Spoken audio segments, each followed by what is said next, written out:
Class 1। आज अपने class में हम लोग हिंदी ग्रामर का रिवीजन करेंगे, यानी हिंदी व्याकरण को दोहराएंगे। हिंदी व्याकरण में अब तक हम लोग बहुत सारे टॉपिक पढ़ चुके हैं और बहुत सारे टॉपिक को रिवाइज भी कर चुके हैं। आज जो टॉपिक हम लोग रिवाइज करने वाले हैं वो है पहले गिनती और उसके बाद रंगों के नाम। शुरू करेंगे हम लोग गिनती से। बच्चों, गिनती हम लोग 1 से 50 तक अंकों में लिखना और शब्दों में लिखना सीख चुके हैं। तो इसी को ही आज हम लोग फिर से सीखते हैं, फिर से दोहराते हैं, जिससे अच्छी प्रकार से आप गिनती समझ सको, याद कर सको। पहले देखते हैं 1 से 30 तक की गिनती। तो एक बार मेरे साथ आप लोग भी पढ़िए गिनती को। यहाँ पे अंक में लिखा है, हिंदी अंकों में हम लोग कैसे गिनती लिखते हैं, और फिर यहाँ पे उसी को शब्दों में लिखा है कि उन गिनती को हम लोग शब्दों में कैसे लिखते हैं। जो बोलते हैं, जो उच्चारण है, वही हम लोग शब्दों में लिखते हैं। अगर आप साफ और सही बोलेंगे तो साफ और सही लिखेंगे भी। तो शुरू करते हैं, एक बार सारी गिनती पढ़ लेते हैं। मेरे साथ साथ आप लोग भी बोलिए। 1, 2। देखो बच्चों, जैसे हम लोग ने पहले बोला 1, तो अगर आप ध्यान दो तो आपने कौन कौन से वर्ण बोले। पहले बोला ए और उसके बाद बोला क। तो जो बोला वही लिखना है। इसलिए बोलते समय अगर हम अपने शब्दों पर और वर्णों पर ध्यान देंगे तो हम आसानी से लिख पाएंगे। ठीक है। अब जैसे 2 बोला, तो 2 बोलने में पहले आप ये ध्यान दोगे कि कौन सा वर्ण आ रहा है। 2 बोलने में पहले कौन सा वर्ण आ रहा है और फिर वर्ण के साथ ही कौन सी मात्रा का उच्चारण हो रहा है। क्या होता है कि आप लोग बोलना तो सीख जाते हो, लेकिन लिखते समय बहुत गलतियां करते हैं। इसीलिए अगर हम क्या बोल रहे हैं उन शब्दों पर ध्यान देंगे तो लिखते समय हम आसानी से लिख पाएंगे। ठीक है। इस तरीके से अगर आप अभ्यास करोगे तो और आपके लिए फ़ायदेमंद होगा। आगे बढ़ते हैं। 1, 2, 3, 4, 5, 6। यहाँ पे 6 बोलते हैं। जब हम बोलचाल की भाषा में बोलते हैं तो 6 बोल सकते हैं, लेकिन जब लिखेंगे तो 6 लिखेंगे। ठीक है। 6 और उसके आगे विसर्ग। 7, 8, 9, 10। अच्छा, 9 में जब औ की मात्रा लगती है तो ये जो सीधी रेखा है उसी के ऊपर से दोनों मात्रा निकलेगी। आप लोग 2 अलग अलग रेखा में से 2 मात्रा निकाल देते हो, जो गलत होता है। औ की मात्रा जो ये सीधी रेखा है मात्रा के साथ ही उसके ऊपर से ही 2 मात्रा निकलती है। इस बात का हमेशा ध्यान रखिएगा। 10 के बाद 11, 12, 13, 14, 15। 15 में द के साथ पदेन लगा हुआ है, और ये पदेन और रेफ मैं आपको बहुत अच्छी प्रकार समझा चुकी हूँ और मुझे आशा है कि आप समझ भी चुके होंगे। तो द के साथ पदेन लगा है और किसके साथ कौन सा पदेन लगता है ये सब भी हम लोग कर चुके हैं। तो 15, 16, 17, 18, 19, 20। देखो, यहाँ 11 वाली लाइन में सबके अंतिम में ह आता है। बच्चों इस तरीके से अगर आप पहचान बनाओगे तो आपको अच्छा रहेगा गिनती सीखने में, क्योंकि इसमें बहुत सारी पहचान आप बना सकते हैं जिससे आप जल्दी जल्दी सीख सकते हैं। मैंने आपको जब पहले गिनती सिखाई थी तो बहुत सारी पहचान बताई भी थी। अब जैसे 20 में ब पे बड़ी ई की मात्रा और स आता है, ठीक है।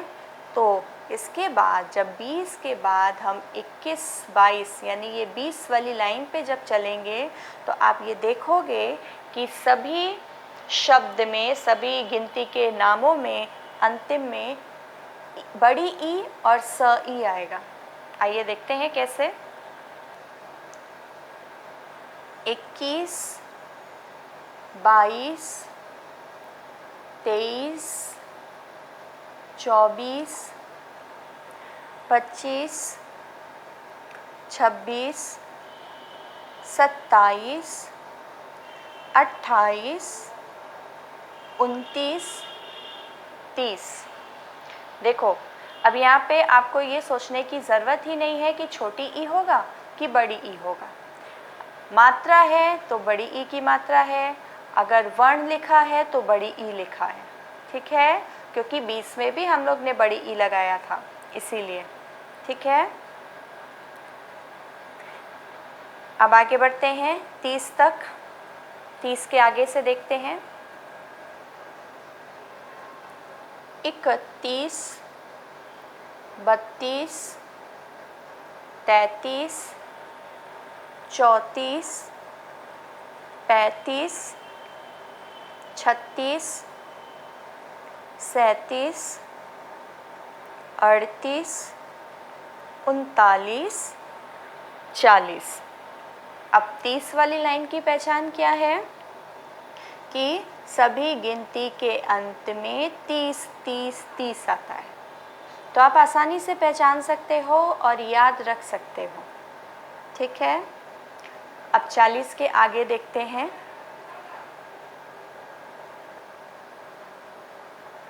41, 42, 43, 44, 45, 46, 47, 48, 49, 50। अब इस वाली लाइन में क्या पहचान है ये मैं नहीं बताऊंगी, ये आप खुद समझने की कोशिश करिए, जिससे पता चलेगा कि आपको समझ में आया कि नहीं आया जो मैं आपको समझाने की कोशिश कर रही हूँ, ठीक है। तो ये हो गई 1 से 50 तक की गिनती, इसको हम लोग ने दोहराया। अब इस पर आधारित कुछ अभ्यास करते हैं। पहले भी हम लोग ने बहुत सारे अभ्यास किया है गिनती पर आधारित, यहाँ पे कुछ और करेंगे जिनसे और अच्छी प्रकार से हमें गिनती समझ में आ जाए और याद हो जाए।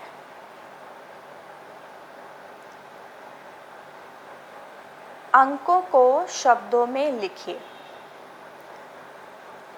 कोई भी अभ्यास करने से पहले मैं हर बार आपको बोलती हूँ कि ऊपर जो हेडिंग लिखी रहती है उसको ज़रूर पढ़िए, हेडिंग को ज़रूर पढ़ना है। हेडिंग पढ़ के ही हम समझ पाएंगे कि नीचे क्या करना है।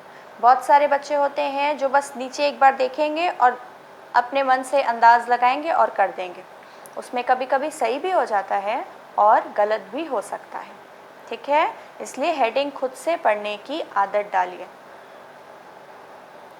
अंकों को शब्दों में लिखिए।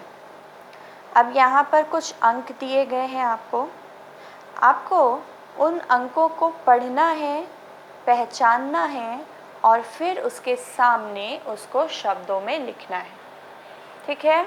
आप क्या कर सकते हो कि यहाँ पे जो आपको अल्प विराम दे करके सारे अंक दिए गए हैं, आप अपनी कॉपी में एक के नीचे एक उसको उतार लीजिए, ठीक है। हर अंक के सामने अंक को पहचान करके उसको शब्दों में लिखिए, तो आसानी से हो जाएगा आपका काम। पहला अंक मैं पढ़ के सुना रही हूँ। 1, 7, बच्चों यहाँ पे मैं पढ़ के सुनाऊंगी तो आपको सारे नाम तो खुद ही ऐसे ही पता चल जाएंगे, लेकिन फिर भी मैं आपको बोल के सुना रही हूँ, जिससे आपको अगर देखने में दिक्कत हो रही है तो आप आसानी से उसे लिख पाओगे। 1 7 9 13 20 18 45 42 22 36 33 50 10। ये सारे अंक जो हम लोग ने गिनती सीखी है उसी में से हैं, कोई भी बाहर से अलग से नहीं है। तो ये सभी अंक आप यहाँ पे तो मैंने आपको नाम बता दिया, लेकिन आप कोशिश करिए अपने आप करने की।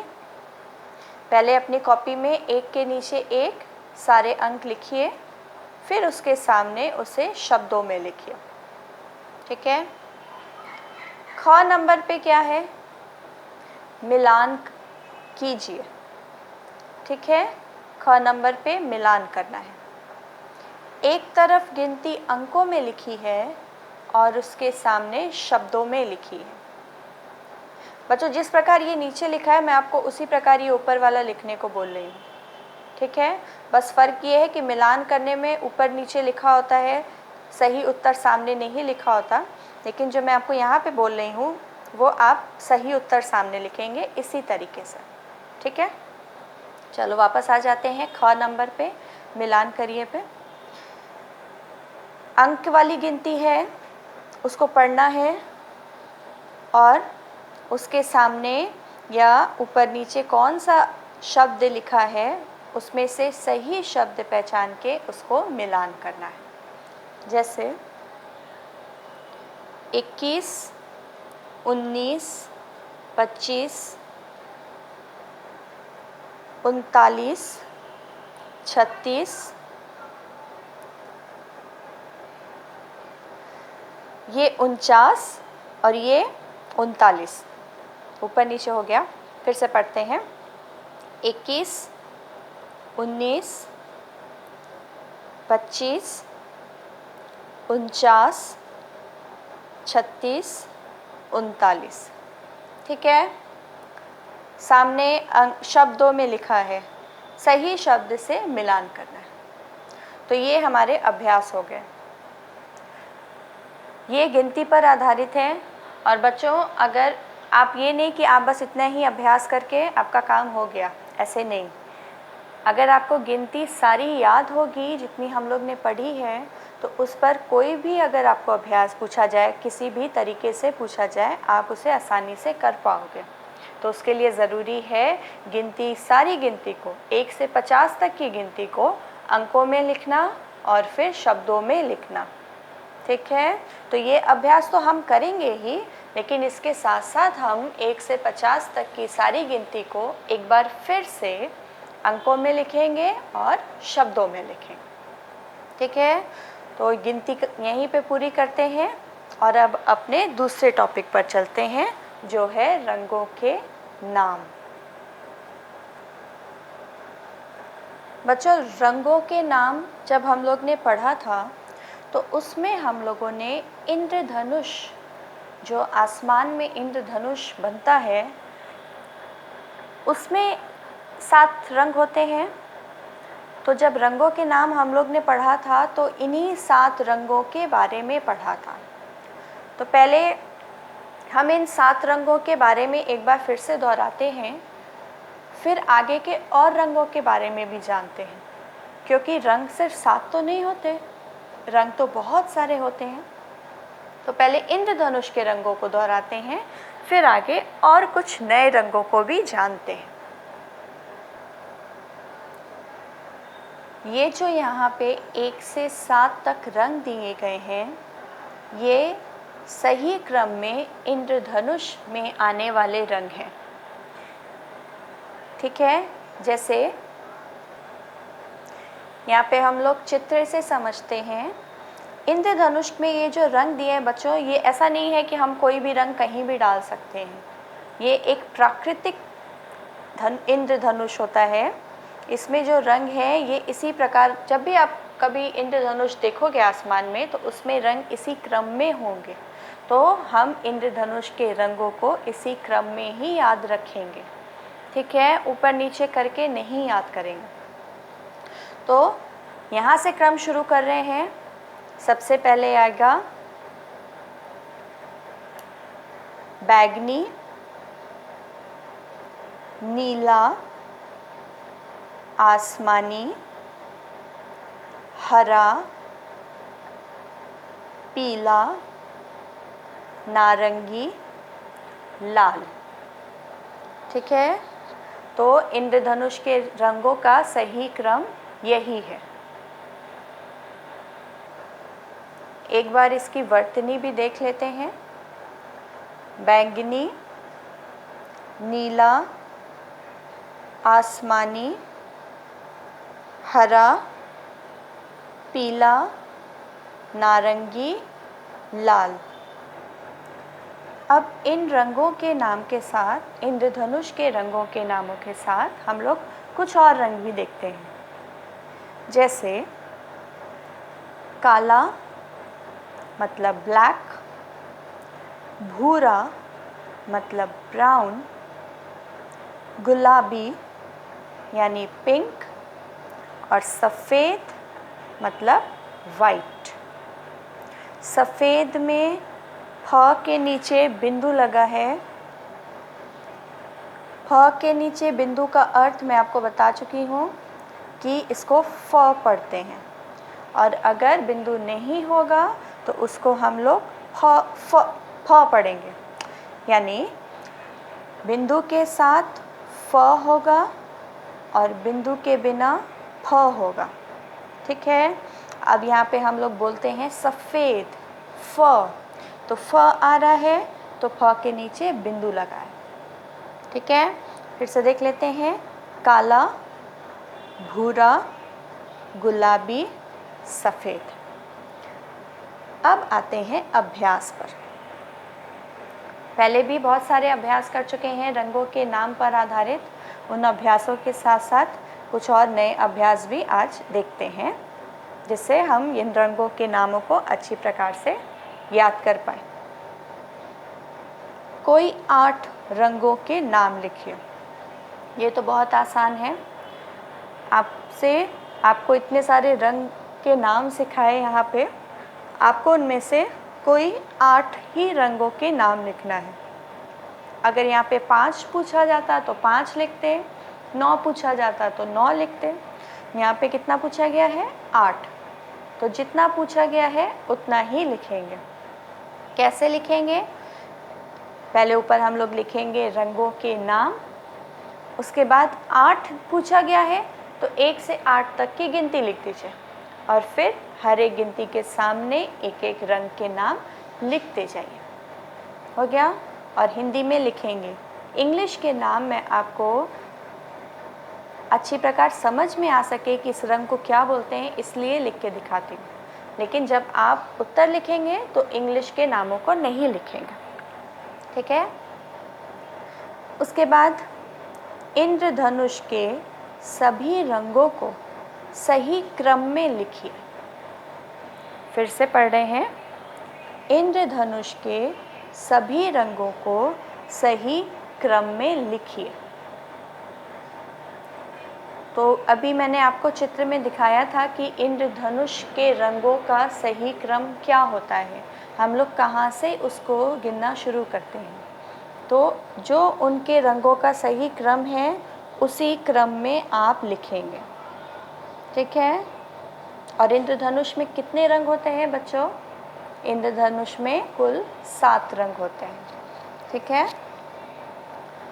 आगे देखते हैं।